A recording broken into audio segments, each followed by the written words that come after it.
ponte en pie, hoy celebramos algo importante. Bueno, algunos celebran dos cosas hoy. Una, que ganó el Atleti la Liga, todos los atletistas están contentos, pero no es lo más importante hoy que celebramos. Hoy celebramos el día de Pentecostés, es un día para conmemorar, para recordar la venida del Espíritu Santo. Es un día importantísimo en el que, aunque no sucedió en fecha, en calendario, un 23 de mayo como hoy, pero es cuando se celebra 50 días después de celebrar esa resurrección de Cristo Jesús. Fue cuando llegó el Espíritu Santo y descendió sobre nosotros. Fue un día histórico y es digno de celebración, así que vamos a dar un aplauso de alegría, de gozo,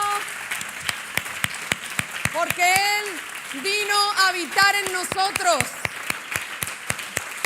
Y es una alegría para su iglesia poder recordarlo. Gracias, Espíritu Santo, gracias. Gracias, eres honrado aquí, eres amado aquí, Señor. Te adoramos, te agradecemos, te bendecimos. Gracias, Señor. Gracias. Como digo, puedes sentarte. Hoy es un día muy especial. Y es bueno recordar y es bueno celebrar. Desde el Antiguo Testamento Dios nos dice y recuerda a su pueblo que hagamos fiesta, que celebremos. Aún en medio del desierto Dios les dijo que hicieran fiesta. Celebrar es bueno. Hace unos años Alejandro predicó aquí sobre celebrar y yo creo que nos marcó a todos aquella predicación, si es que estabas hace 3 o 4 años. Qué bueno es celebrar, porque cuando uno celebra, recuerda lo que pasó, se alegra en lo que pasó y recuerda y hace memoria de la bondad de Dios con cada uno de nosotros. Así que es un día, es cierto que en el calendario católico sí que incluyen esta fiesta, pero lo hemos adquirido hace pocos años también dentro de la iglesia evangélica porque nos hace bien recordar.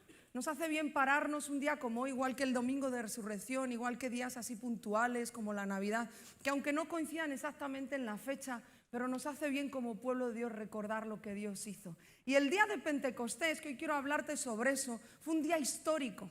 O sea, ese día revolucionó la historia de toda la humanidad. Hay acontecimientos tan importantes como la muerte, la resurrección de Jesús, y el Pentecostés es otro también.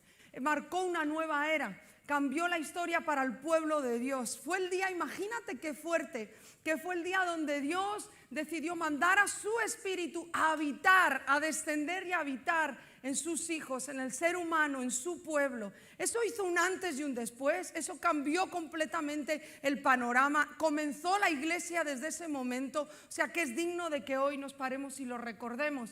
El día de Pentecostés es una fiesta entre varias fiestas que tienen los judíos, que celebraban y aún celebran hoy. Si has oído la fiesta de la Pascua, ¿verdad? Cuando el pueblo judío celebra su salida de Egipto, cómo Dios les libró de la esclavitud, cómo Dios les llevó hasta la tierra prometida y cómo Dios les salvó de todo lo que estaba sucediendo. Pues unos cuantos meses después de ese día de la Pascua, los judíos celebraban el día de Pentecostés. Era la fiesta de las cosechas, era una fiesta donde se celebraba el fruto de la tierra. Hay varias fiestas de primicias dentro del calendario, esta era una de ellas, y era un día de celebración. Después Dios da las leyes por medio de Moisés, recuerdas, y también lo incluyen dentro de la fiesta de Pentecostés. O sea que era un día para celebrar muchas cosas. Y para este momento de, ¿cómo no vamos a leer hoy Hechos 2? Para este momento de Hechos 2, que es cuando sucede esa venida del Espíritu Santo, era un día de Pentecostés. Muchos habían venido de muchas regiones a Jerusalén, que era donde estaba el templo, a celebrar la fiesta de Pentecostés. Y para ese momento, acuérdate ese aposento alto donde después de que Jesús se había ido y les deja esa promesa de quedaros aquí, buscar al Espíritu Santo porque Él va a venir sobre vosotros, quedaros aquí en unidad, en una sola voz, clamar al Señor porque Él va a mandar el Espíritu Santo. Y están reunidos en ese aposento alto ya por varios días y desciende el Espíritu Santo. Es una locura pensar en ese momento. Yo en la mañana lo decía y siempre imagino este momento. Imagino como que el cielo se paró para ver lo que estaba sucediendo en ese aposento alto. Y es como que, yo no sé tú, pero yo cuando suba al cielo, yo hay varios vídeos que tengo muy claro que quiero que Dios me ponga. O sea, hay momentos de la Biblia que uno se los imagina, los lee y como que se los hace en su mente, ¿verdad? Pero hay momentos tan claves, tan históricos, tan fundamentales en la vida de la iglesia, en la vida del pueblo de Dios, que yo los quiero ver. Yo uno de los vídeos que quiero ver es este. ¿Qué estaba pasando? ¿Cómo? O sea, entiende que el mundo entero, todo el panorama celestial se tuvo que parar. Es Dios yendo a habitar en los seres humanos. O sea, era una rotura de esquemas lo que allí pasó. Quiero situarte entre Antiguo y Nuevo Testamento. Para el Antiguo Testamento el Espíritu Santo es Dios, es parte de la Trinidad, y desde Génesis se nos habla que Él se movía sobre la tierra, ¿recuerdas? Él habita desde los tiempos de los tiempos, Él es Dios. Ahora, en el Antiguo Testamento el panorama que leemos y aprendemos es que el Espíritu Santo solo venía en momentos puntuales y sobre ciertas personas. Sobre líderes que Dios escogía, sobre personas que Dios escogía para gobernar a su pueblo, y solo puntualmente y exclusivamente venía sobre ciertas personas. El resto del pueblo seguía la voz de Dios a través de un profeta, a través de un líder, de un juez, de un gobernante que Dios ponía. Pero solo era el Espíritu Santo, se movía de esa manera. Venía en un momento, ¿recuerdas a Sansón, no? ¿Cuántos conocemos esa historia?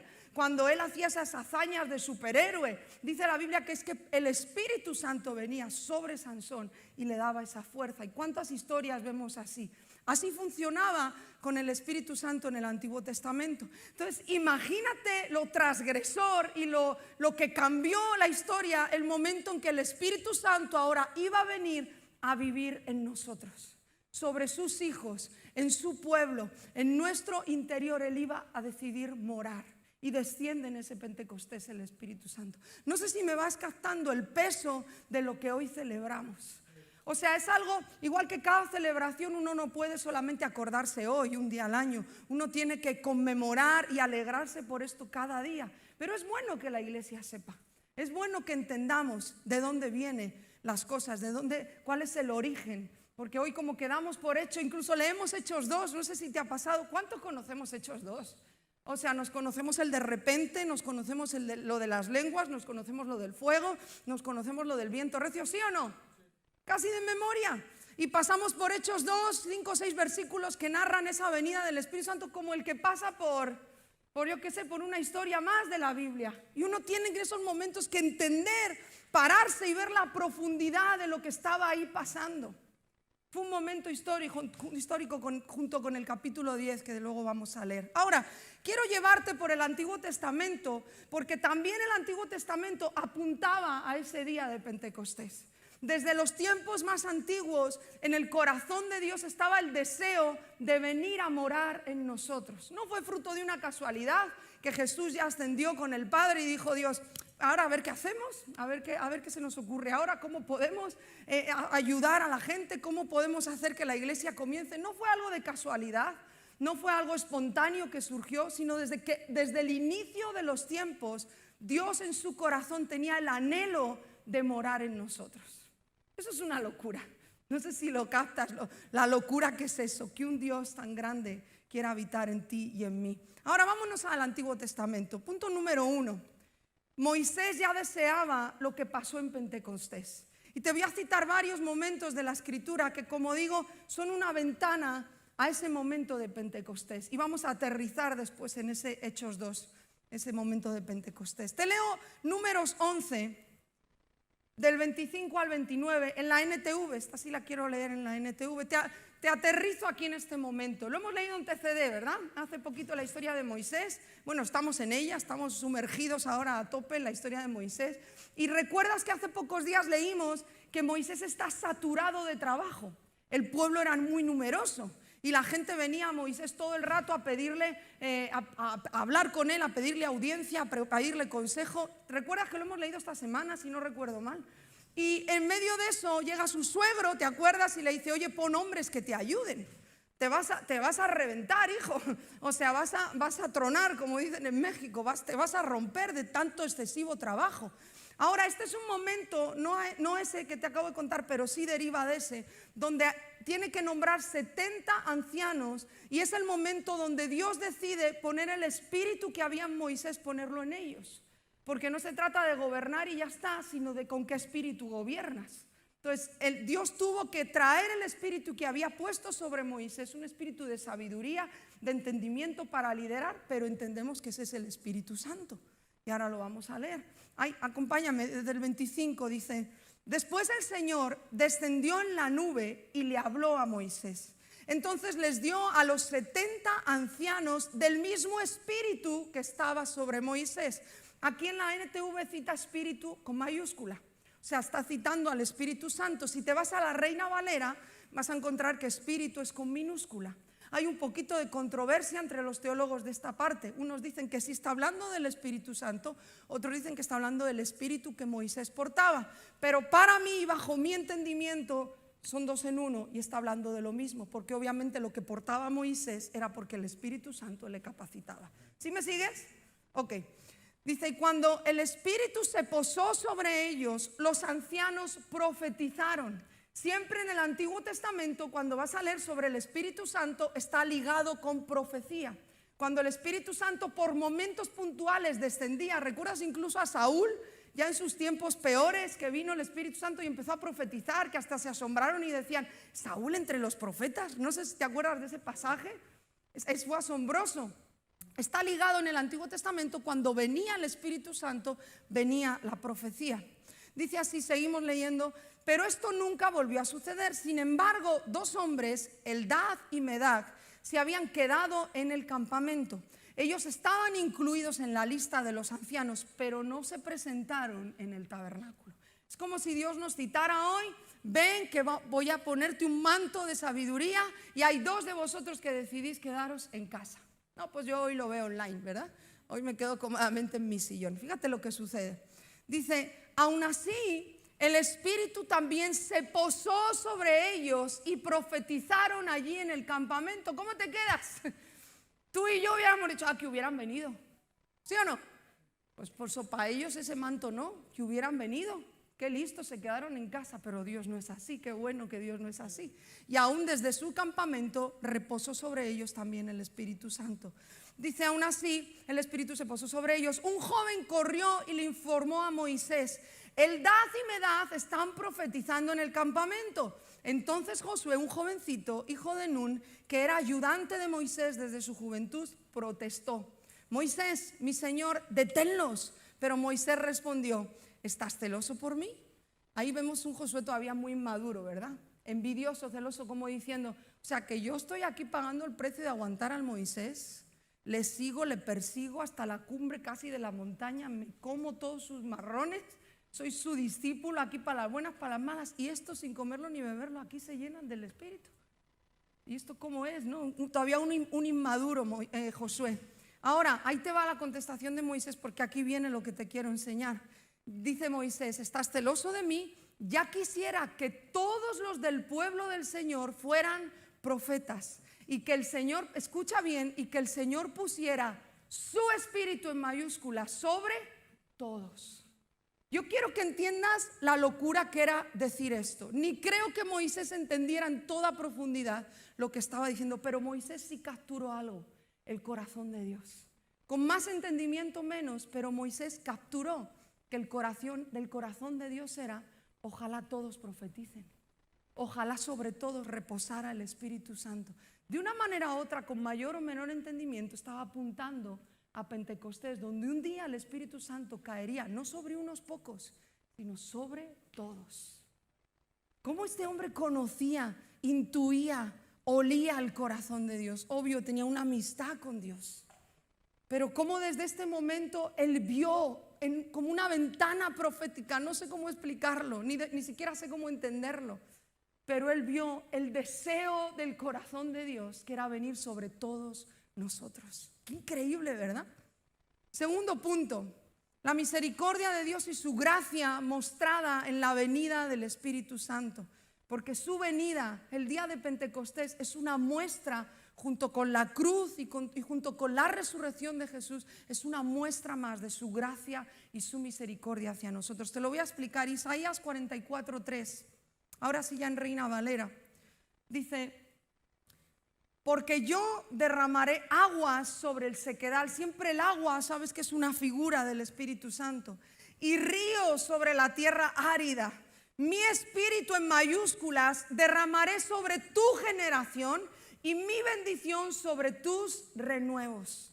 Una vez más, la profecía, los profetas estaban hablando y estaban anunciando que el Espíritu Santo quería venir a todas las generaciones. O sea, te vuelvo a recalcar, esto ya estaba Dios anunciando que no iba a ser cosa de 2 o 3 elegidos, de 2 o 3 momentos puntuales, que Él quería derramar su agua, su Espíritu sobre todas las generaciones.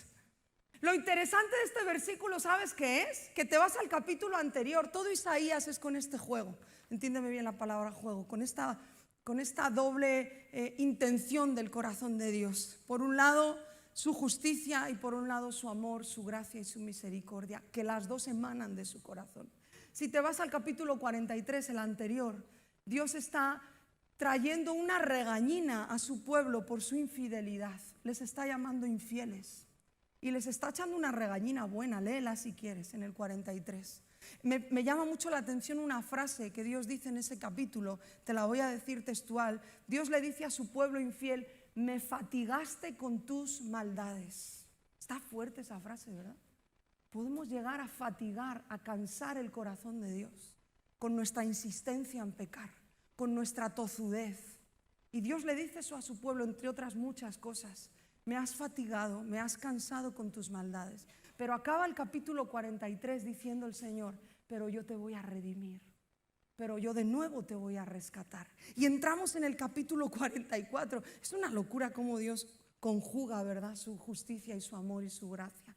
Y entramos al 44 y Dios apunta a su promesa. Ok, me habéis sido infieles, sí que estoy enojado, sí que estoy fatigado por tu maldad, pero tengo esta promesa para ti. Yo quiero venir a derramarme sobre tus generaciones.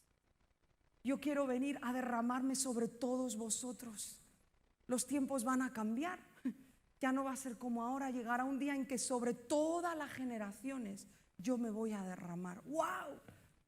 Yo quiero enseñarte con este punto cómo la venida del Espíritu Santo, el Pentecostés y en lo que vivimos tú y yo hoy, que podemos tener en nuestra vida al Espíritu Santo.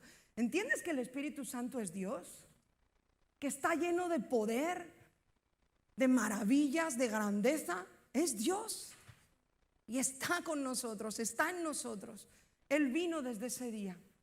Y yo quiero enseñarte con esta parte de Isaías cómo ni tú ni yo, por mucho que llegáramos a ser buenos, nadie hay buenos y ni justos, solo Él, pero por mucho que llegáramos a hacer buenas obras, nunca, jamás catalogaríamos para recibir al Espíritu Santo si no fuera porque Dios en su gracia lo envió sobre nosotros.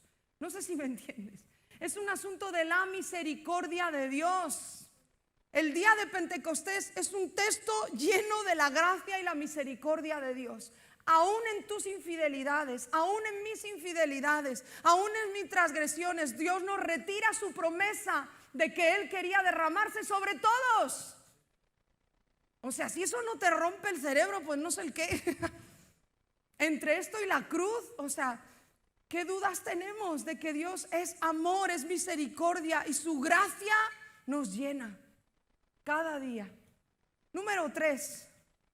Él habitará en nosotros. Ezequiel 36, del 24 al 37, dice así: y yo os tomaré, de nuevo es una promesa, una profecía del profeta que Dios le da al profeta Ezequiel. Dice: yo os tomaré de las naciones, os recogeré de todas las tierras, os traeré a vuestro país, esparciré sobre vosotros agua limpia y seréis limpiados de todas vuestras inmundicias y de todos vuestros ídolos os limpiaré. Fíjate bien que ya está aquí Dios profetizando de todas las tierras.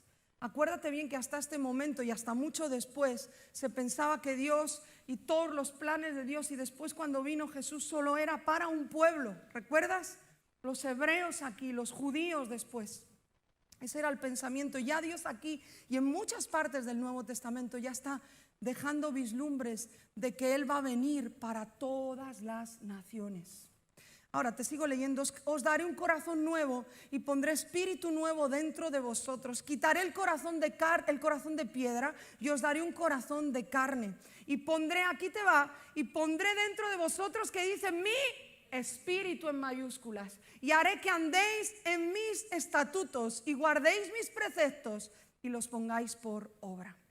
El profeta estaba anunciando El día de Pentecostés estaba anunciando que un día el mismo Dios que estaba ahora viniendo en momentos, sobre algunos nada más, Él iba ahora no solo a venir y a derramarse, sino que iba a habitar, ¿dónde dice?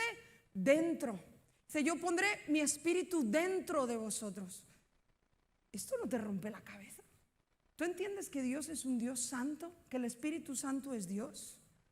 Que la santidad de Dios, mira, está tan lejos la santidad de Dios de lo que yo considero santo. O sea, como dice Isaías, ¿recuerdas? Tan mis mejores obras son como trapos sucios. O sea, mira, tú te podría preguntar a cada uno de vosotros, ¿cuál es la mejor de las mejores obras que tú consideras? Eso es sucio delante de Dios, porque Él es perfecto. Hasta cuando hacemos algo bueno tú y yo, nace seguramente de una intención torcida. En Dios no hay doblez, en Dios no hay intenciones detrás. Él es perfecto en todo lo que piensa, en todo lo que hace, en todo lo que ejecuta. Él es santo, Él es perfecto, Él es puro. Tú y yo, las cosas que hacemos son tan contaminadas, son tan adulteradas por nuestros propios orgullos, nuestros propios egoísmos, nuestras propias intenciones ocultas. Pero en Dios no hay doblez. ¿Entiendes eso? Él es santo, perfecto, sin mancha, sin un ápice de imperfección. Perdóname que sea pesada, pero para que lo entendamos. Ahora, ¿te puedes creer que ese Dios santo quiera y anuncie desde este momento: mi espíritu, que es igual de santo porque es Dios, lo voy a poner dentro de ti y de mí, que somos imperfectos, que erramos, que nos equivocamos, que pecamos? ¿No te parece una locura esta promesa? ¿No te parece una locura el Pentecostés? Que un Dios perfecto quiera habitar en imperfectos, que un Dios santo quiera habitar en ti y en mí. Cuando uno entiende eso, mira, cuando le cae a uno la reverencia y la revelación de esta verdad, ya no se te tiene ni que enseñar desde aquí: deja de pecar. Punto 1 para ser santo: aléjate del pecado. Punto 2 para ser santo: haz el TCD todos los días. Punto 3 para ser santo: ora y busca al Señor. Todo eso que estoy diciendo hay que hacerlo, está bien. Pero cuando uno recibe esta revelación que el santo, el perfecto vive en mí, aquí ya no se te tiene que dar punto 1, punto 2, punto 3. Cuando entiendes que Él vive en ti, que Él decidió, es un acto de humildad, es un acto de gracia, es un acto de misericordia incomprensible para el ser humano el día de Pentecostés y lo que hoy vivimos. ¡Qué locura! Pero cuando uno entiende esa revelación, es uno solito el que se aleja del pecado. Si todavía te cuesta alejarte del pecado en ciertas cosas, es que necesitas una revelación de quién vive en ti. Él es perfecto. Si todavía hay batallas que vuelves, y pídele a Dios esta revelación. De veras, cuando entiendes quién vive en ti. Yo me acuerdo hace muchos años, con un cassette que tenía, cómo entendí esto, que ahora somos ese templo donde Él vive. Nadie me tuvo que decir lo que tenía que hacer. Es algo que nace de tu corazón. Claro que luego caemos y volvemos a muchas cosas, pero hay gracia y hay oportunidad en Dios para volver a levantarnos. Pero es un asunto de revelación. Ahora, último punto 4. Era el anuncio de una nueva era el día de Pentecostés. ¿Y cómo no vamos a irnos a leer Joel capítulo 2? Esa gran promesa de la venida del Espíritu Santo. Ahora lo vamos a leer también Hechos 2. Y recuerdas que después de Hechos 2 se levanta Pedro y da una gran predicación delante de muchos. Tú lo lees y dices: este es el mismo Pedro que hace 53 días se escondió para que no le mataran y tuvo ¿te acuerdas que traicionó a Jesús y estaba lleno de miedo? Este es el mismo Pedro que ahora se está levantando delante de toda esta multitud con valentía, con determinación. Léete el discurso de Pedro. Ostras, lleno del Espíritu Santo. Lo puedes leer ahí en Hechos capítulo 2 y 3. Y en medio de esa predicación que Pedro da ya después de Pentecostés, él cita este pasaje de Joel. Él regresa a esa promesa, a esa escritura, a esa profecía que apuntaba a este día de Pentecostés. Y vamos a recordarla porque es maravillosa. Abre tus oídos para poder comprenderla y abrazar este pasaje con todo tu corazón. Dice desde el versículo 28. Dice: y después de esto, si lees capítulos anteriores para ubicarte después de qué, está hablando sobre un mover de arrepentimiento, un mover de buscar a Dios, un ayuno también que se proclamó. Está hablando de una búsqueda y no es solo para ese momento, sino que obviamente está hablando de los tiempos venideros. Cada mover del Espíritu Santo siempre viene precedido por una búsqueda de su iglesia, siempre, por un arrepentimiento. Y dice, y después de esto derramaré de mi espíritu. Me encanta, ya aquí se podría haber quedado el profeta, sobre toda carne. ¿Entiendes la revolución solo de estas líneas? Sitúate, ten mente hebrea en este momento para entender el Antiguo Testamento. ¿Sobre toda carne? Pero esto no es cosa de unos. Sobre todos el Espíritu de Dios quiere venir. O sea, ya simplemente si hubiera quedado aquí el profeta Joel, ya estaría anunciando el Pentecostés y ya estaría diciendo algo revolucionario. Ahora sigue, y me encanta lo que sigue después. Dice, y profetizarán vuestros hijos y vuestras hijas. Me encanta que Dios haya querido decir masculino y femenino. ¿Sabes por qué? ¿Sabes qué era la mujer en la cultura judía y hebrea? Nada. Estaba en una cultura que era dominada totalmente por un patriarcado. Si Dios iba a venir a hablar, se lo iba a hablar a los hombres, según ellos. Si Dios iba a venir a hacer algo, lo iba a hacer con los hombres. Y si nos vamos al Nuevo Testamento, más todavía, las mujeres no tenían derecho a entrar a las sinagogas, no podían estudiar la Torá, ni el Pentateuco, ni nada de los estudios ni los libros de los rabinos. Las mujeres no tenían acceso a nada. ¿Sabes por qué? Porque las mujeres eran consideradas como los esclavos, nada, no se contaban ni como ciudadanos. La mujer perdía su herencia, perdía su apellido y renunciaba a todo cuando se casaba. Era una sociedad totalmente de hombres, gobernada por hombres. Niños no pintaban nada, esclavos no pintaban nada, mujeres tampoco. Y me encanta que el Espíritu Santo aquí, rompiendo toda barrera de género, dijo, no, que voy a venir a toda carne, y recalca, por si a alguien le queda dudas, hijos e hijas, a todos voy a venir. ¿Te enteras de lo que está diciendo aquí el Señor tan fuerte? Sigue diciendo, vuestros ancianos soñarán sueños, vuestros jóvenes verán visiones, todas las generaciones. No se dejó Dios a ninguno fuera. Es más, dice después, y también sobre los siervos y sobre las siervas derramaré mi espíritu en aquellos días. No se está refiriendo a siervos como siervos de Dios, no. Está hablando de los esclavos. Y aún sobre los esclavos, los que tú no consideras, estamos hablando de un tiempo donde todavía la esclavitud era algo normal. Después sabemos que se abolió y se terminó, gracias a Dios.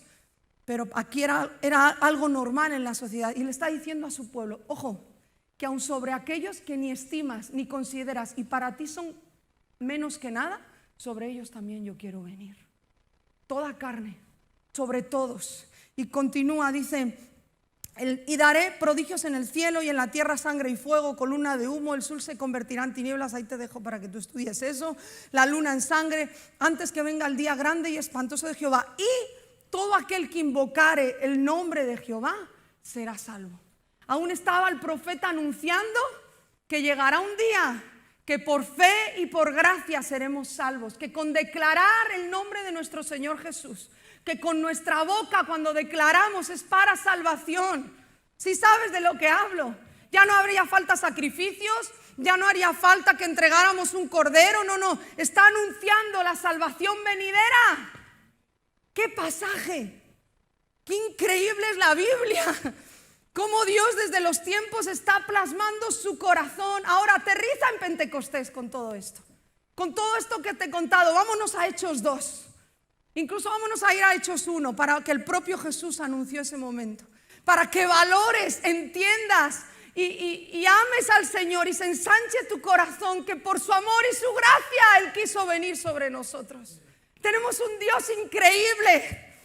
No sé cómo estás tú, no sé tu interior, no sé los problemas que traes, no sé las aflicciones, no sé, todos traemos cargas, pero todo se queda así de pequeño porque nuestro Dios es tan grande, porque nuestro Dios es tan maravilloso. ¿Cómo no vamos a rendirnos? ¿Cómo no vamos a alejarnos de todo? ¿Cómo no vamos a rendir nuestra aflicción al Señor? Un Dios que nos ama tanto, que desde los tiempos de los tiempos nos miró y dijo, yo quiero morar en vosotros. Amén. ¡Qué locura!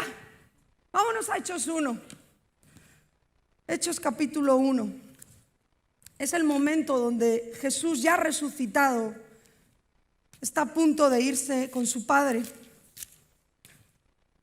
y está con sus discípulos, no dice específicamente con quién, pero es el momento donde él va a ascender al cielo.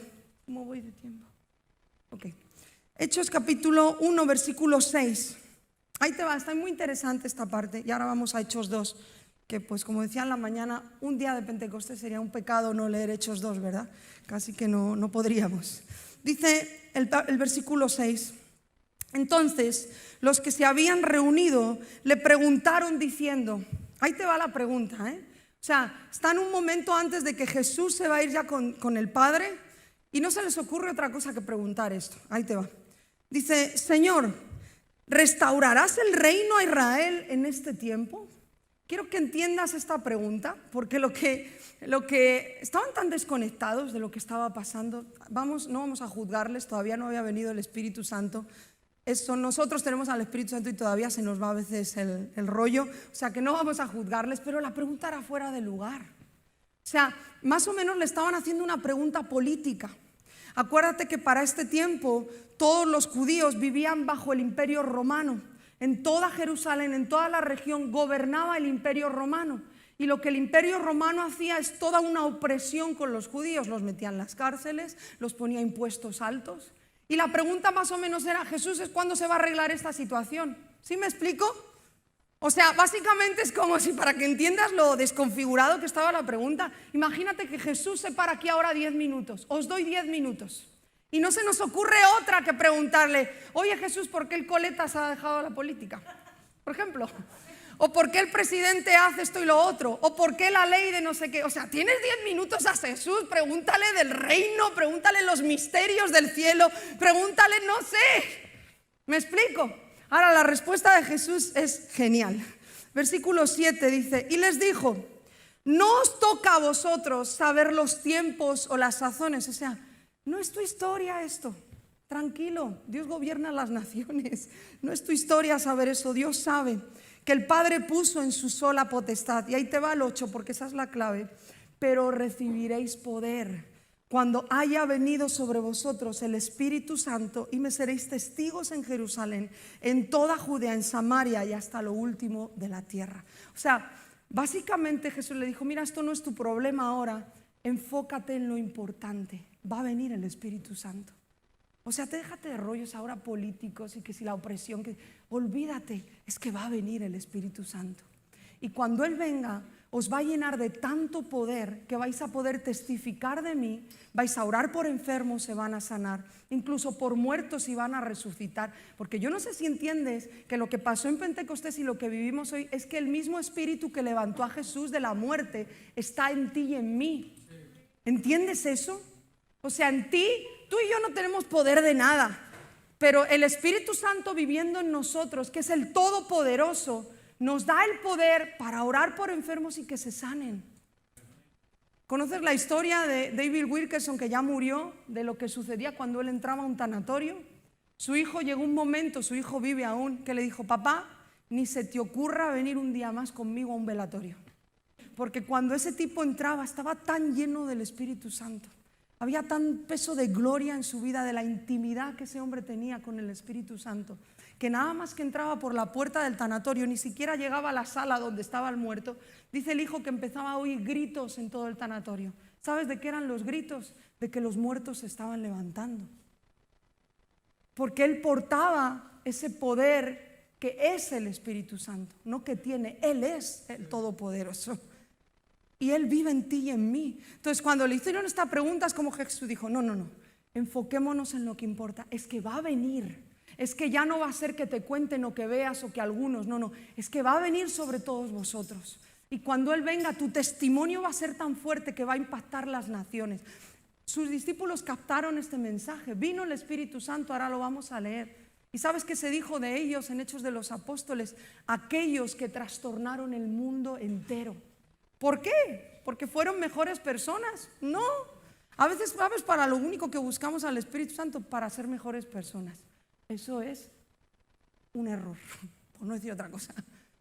El Espíritu Santo no está para que tú y yo seamos moralmente mejores o mejores personas. Eso es caca. Solo hay justo y bueno uno, que es Él. Pero el Espíritu Santo está en nosotros para que impactemos el mundo entero. Eso es lo que les estaba diciendo Jesús. Vámonos a Hechos 2 y termino. Dice, versículo 1, léelo como si fuera la primera vez que leyeras esta parte, porque hoy celebramos este día. Cuando llegó el día de Pentecostés, estaban todos unánimes juntos. Y aprendimos con Vicente Fernández hace años, homotumadón, ¿verdad? Todos juntos, unánimes, reunidos, juntos, unánimes, un solo corazón. Eso trae una visitación del Espíritu Santo. Dice, y de repente vino del cielo un estruendo como de un viento recio. No dice un viento recio, dice como de un viento recio, que soplaba, el cual llenó toda la casa donde estaban sentados. ¡Qué momentazo!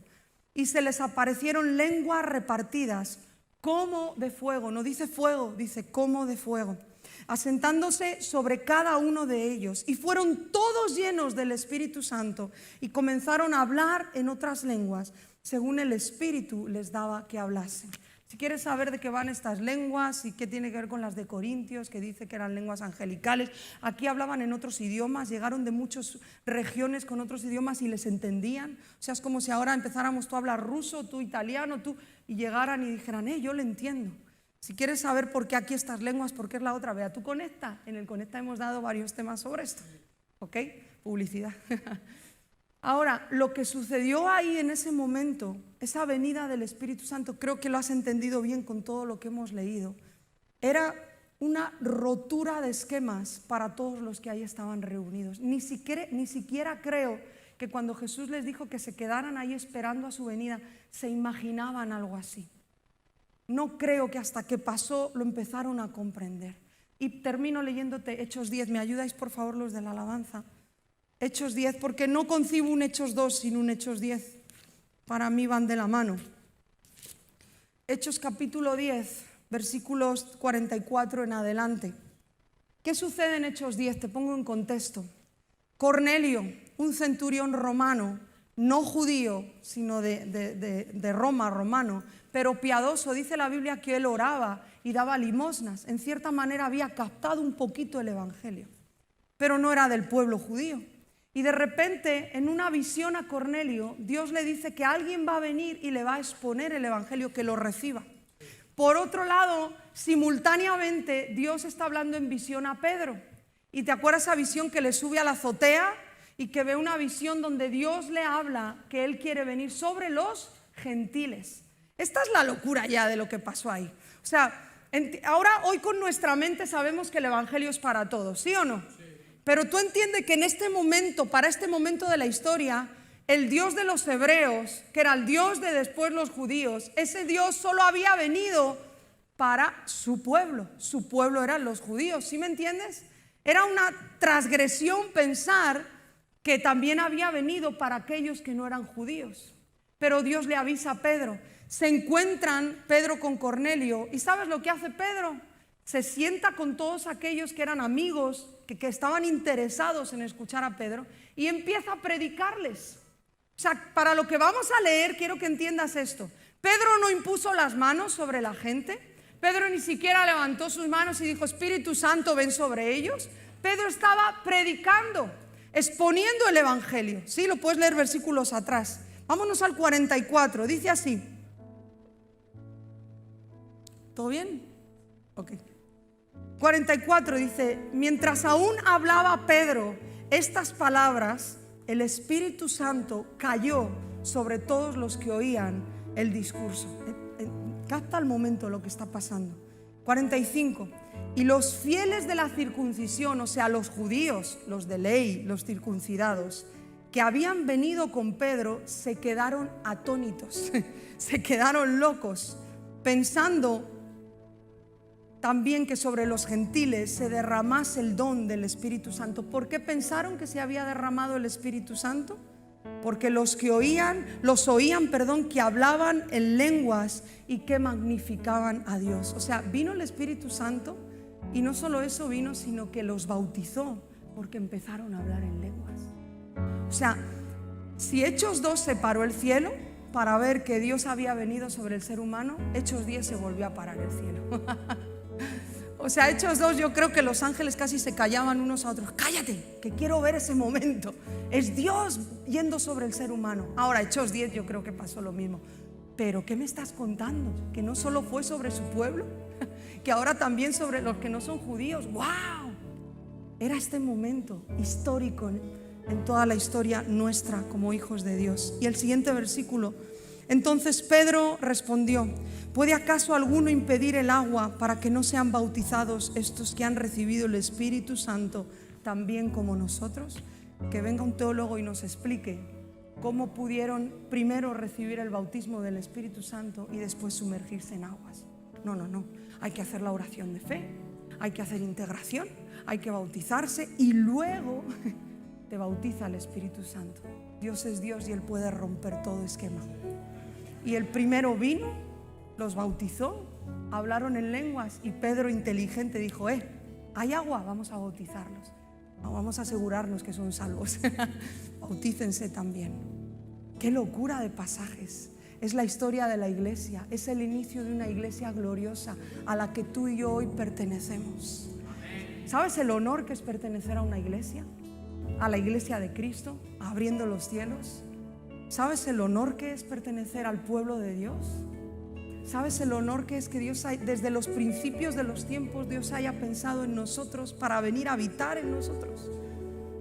¿Sabes el privilegio que es saber que eres escogido, que eres amado, que eres parte de su pueblo, que aunque no éramos pueblo, por su gracia hemos venido a ser pueblo? ¡Wow! Si esto no te emociona, si esto no te hace rendirte al Señor, si esto no te hace tomar decisiones a favor del reino de Dios, debes irte a tu casa, ponerte de rodillas y pedir que Él se te revele, porque necesitas entender el Evangelio.